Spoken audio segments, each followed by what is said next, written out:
What's up, guys and girls? I'm Al from Games Rep, and you are looking at what could possibly be, I don't really want to say this because it does make me feel a bit sad, the last review for Games Rep. Yeah, anyway, so what it is it's Road Rash for the Sega Mega Drive, a game that I gotta be honest, I absolutely loved. Well, I still love it now, in all fairness. When it came out on the Sega Mega Drive back in the 1994, it got released. Obviously, the first one I ever played was Road Rash 2. We're going to take a look today at Road Rash 1. Because, in all fairness, who doesn't love hitting people round the head with a chain or a baseball bat when they're on a motorbike? In all fairness, you shouldn't do it. But, you know, who cares? It's a game. Let's take a look. So this is it. This is Road Rash on the Sega Mega Drive. And in all fairness, kids, you should not listen to him because, let's face it, playing with baseball bats whilst you're on a motorbike is very, very dangerous. Unless you're playing Road Rash. In all fairness, let's face it, it's just a necessity.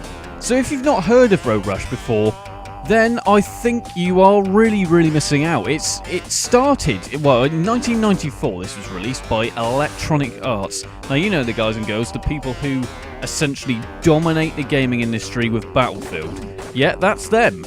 And yeah, this is one of their humble roots, let's put it that way. And when I say humble, I say it loosely. What's the aim of the game here? Well, let's face it, you are racing. It's a racing game. In all fairness, it plays just like Super Hang-On, but it's a little bit more violent. There's a bit of a twist to it. Now, you're racing in between, I believe it's up to 15 races on the track at each time. Now, so your aim is to try and finish first, but you can use weapons. Now, the best thing to do, essentially, is punch the other players. And if you do that and knock them off their bike, it will put them further and further behind. Meaning if you do happen to run into a car or the police, you've got a better chance, if you do fall off, to still make sure that you can get further ahead. Now, you can also grab weapons off of the other people, so as soon as they actually go to hit you, you press the punch button and it will actually grab the weapon. I did also just tell you about the police. The police actually feature in this game, or as you probably say in America, the coppers. The cops. Not the coppers, the cops.